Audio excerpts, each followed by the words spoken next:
galerinha, tudo bem com vocês? Na nossa aula de hoje, iremos aprender a esboçar o gráfico da minha função quadrática, certo? Então, durante nossas aulas, a gente já trabalhou as raízes, a concavidade, máximos e mínimos e o vértice. Então, a gente vai utilizar todas essas informações para a gente esboçar o nosso gráfico, certo? Então, primeiramente, a gente vai seguir alguns passos para a gente conseguir esboçar o nosso gráfico, certo?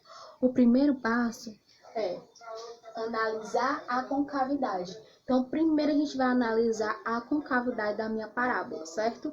Então, aqui a gente tem, ó, a nossa equação dada por x² menos 9, na qual o meu a é igual a 1, o termo que acompanha o x².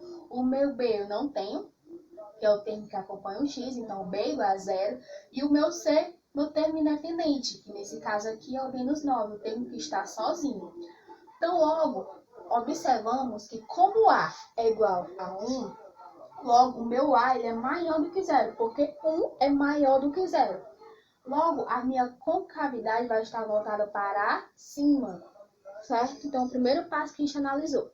Agora, o segundo passo, a gente vai encontrar o delta. Para a gente encontrar as nossas raízes, certo? Vamos encontrar o delta. Então, o delta é dado por b² menos 4ac. Então, meu b eu não tenho, é 0. Então, fica 0² menos 4. Qual o valor de a? 1. E o valor de c? Menos 9. Então, fica menos 4 vezes 1 vezes menos 9. Então, 0², 0. Menos vezes mais, menos.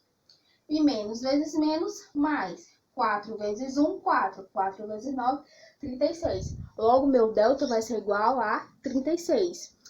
Então, o próximo passo, o passo 2.1, que a gente está fazendo os passos das raízes. Então, por isso que é o passo 2.1, porque o passo 2 é para a gente encontrar as raízes, certo?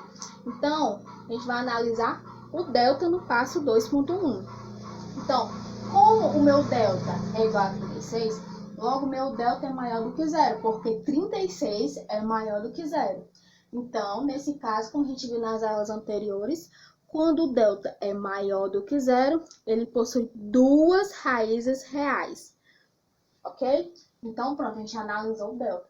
Agora, a gente vai fazer o passo 2.2, que é para encontrar nossas raízes. Agora, a gente vai encontrar o x1 e o x2 pela seguinte equação: menos b mais ou menos a raiz de delta sobre 2a.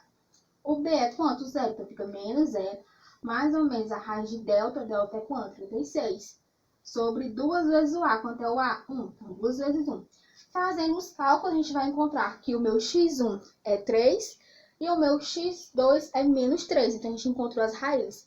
Vamos encontrar o vértice, certo? Então, o terceiro passo, encontrar o vértice, as coordenadas do vértice.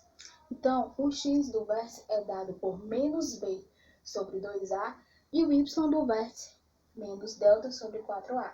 Então, a gente observa que o meu a aqui é 1 na minha equação, o meu b é 0 e o c menos 9. Então, ele quer menos b sobre 2a. Quem é b? 0. Então, menos 0 dividido por 2 vezes o 1, porque o a é 1.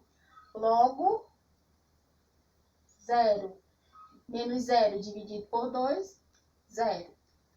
O y do vértice, menos delta sobre 4a. No passo anterior, a gente descobriu que o delta era igual a 36. Então, vai ficar menos 36 dividido por 4a. O a é 1 igual a 4. Então, menos 36 dividido por 4, que dá igual a menos 9. Logo, a gente encontrou o nosso ponto, certo? Do vértice, que é o ponto 0 menos 9. E como, no meu caso aqui, o meu a é igual a 1, logo a é maior do que 0, a gente encontrou um ponto de mínimo, certo? Nesse caso, porque o meu a é maior do que 0, então a gente vai encontrar esse ponto aqui, é um ponto de mínimo, até o máximo onde a minha parábola vai descer, certo? Então, pronto. Terceiro passo a gente encontrou os vértices. Agora, o quarto passo: intersecção com o eixo OX, aonde a minha parábola toca no eixo Y, certo? Ela vai tocar quando o meu x é igual a zero. Então, vamos fazer. Quando x é igual a zero na minha função, então, y igual a x ao quadrado menos 9. Então, aonde tem x, eu vou colocar zero. Então, vai ficar y igual a zero ao quadrado menos 9. Então, meu y é igual a menos 9. Então, o eixo 0y é igual ao ponto 0 menos 9. O ponto onde a minha parábola vai tocar o meu eixo y. Então, agora a gente vai esboçar, certo, a nossa parábola. Então, quais foram as informações que a gente obteve até agora? Informação 1. A concavidade é voltada para cima. Por quê? O meu A aqui, ele é maior do que zero. O meu A aqui é 1. Então, logo, o meu A é maior do que zero. Logo, a minha parábola vai ter a concavidade voltada para cima. Ok? A segunda informação que a gente descobriu foi as raízes. Quando o meu x é igual a 3 e o meu x é igual a menos 3. Então, aqui é os pontos na qual a gente zera a minha função aqui, certo? Quando o x é igual a 3 e quando o x é igual a menos 3. Então, a gente tem os dois pontos, né? Quando o x é igual a 3, o x é igual a 3, o y é 0. Então, ponto 3, 0. Ponto 3, 0. E quando o meu x é igual a menos 3, o meu y também é 0. Então, aqui meu ponto menos 3, 0. Então, eu tenho as minhas duas raízes, ponto 3, 0 e o ponto menos 3, 0, na qual zera a minha função. Então, eu encontrei as duas raízes. Depois, a gente encontrou o vértice, né? Os vértices, o x do vértice e o y do vértice. E a gente obteve o ponto 0, menos 9. Então, é o ponto onde o x é 0 e o y é menos 9. Então, nesse ponto aqui, 0, menos 9.